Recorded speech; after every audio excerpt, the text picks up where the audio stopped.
बोलो राम जी महाराज की जय।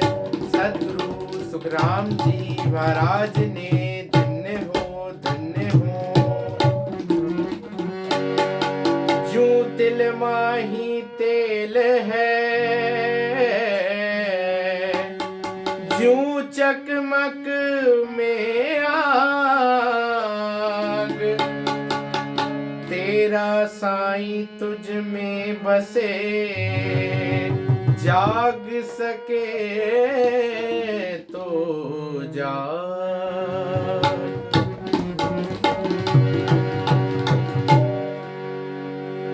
गगन मंडल में बालक पाया, गगन मंडल में बालक पाया।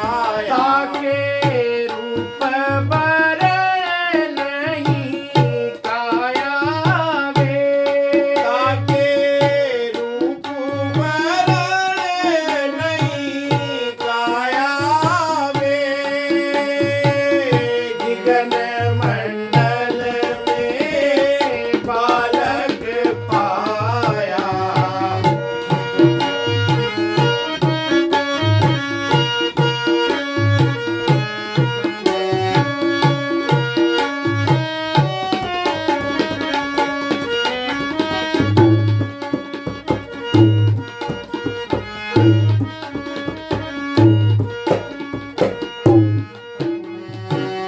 सो बालक मेरे गुरुजी बताया, सो बालक मेरे गुरुजी बताया।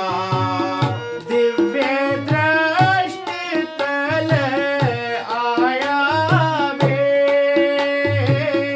दिव्य दृष्टि तल आया वे। किस विध कीमत ताकी कीजे, किस विध कीमत ताकी कीजे। भेद किसी विध पाया वे, भेद किसी विधि पाया वे।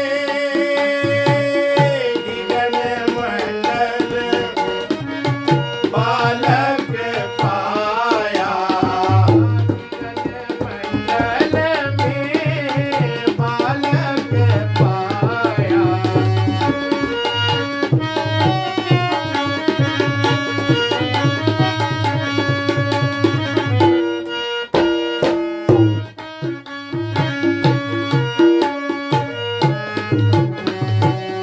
थोड़े ठाम नहीं कोई थाना, थोड़े ठाम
शीश बिन छेहावे,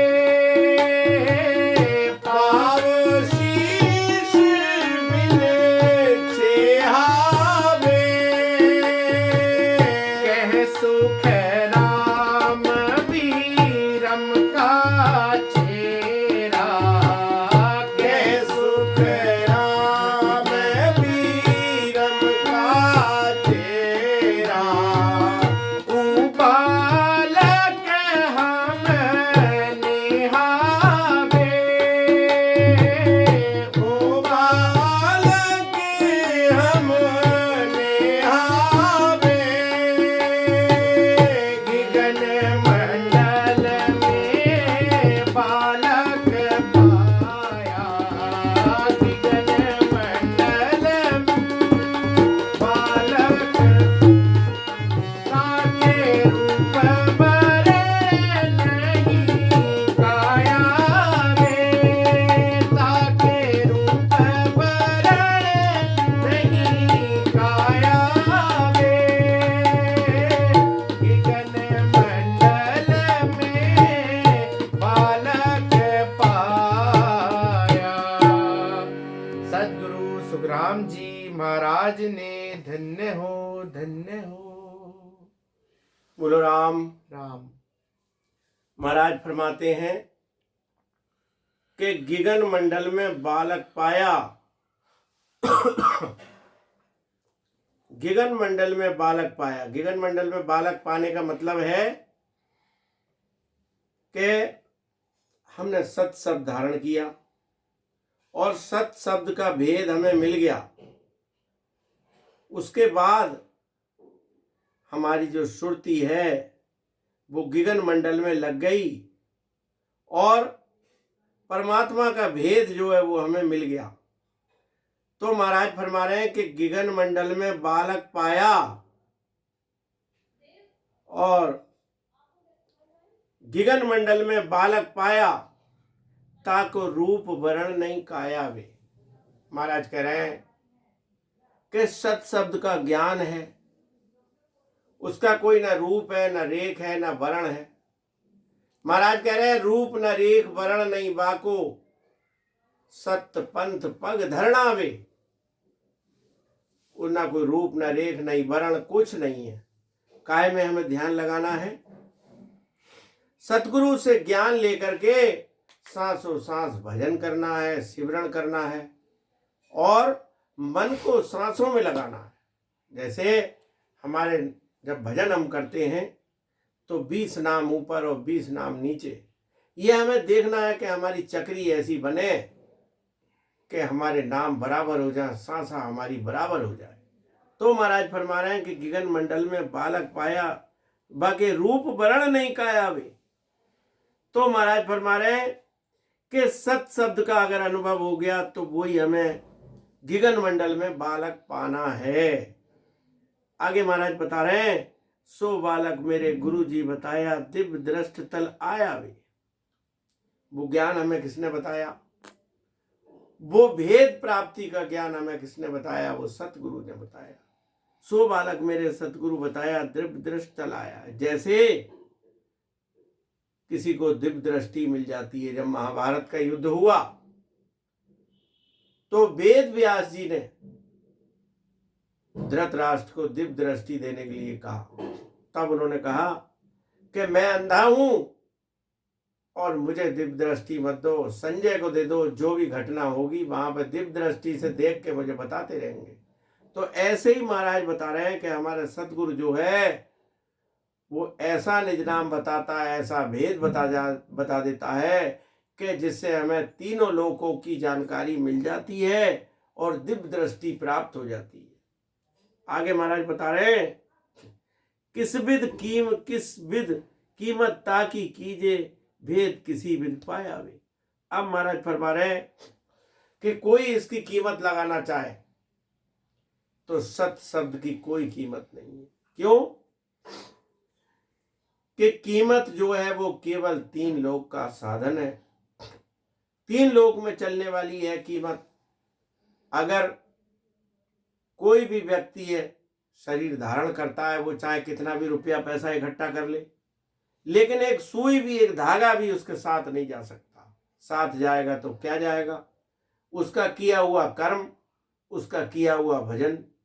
महाराज कह रहे हैं, एक दृष्टांत है कि एक जीव को जब यमराज यहां से पकड़ के ले गए और जाने के बाद उसने बहुत रुपया पैसा कमाया था, लेकिन वो खाली गया।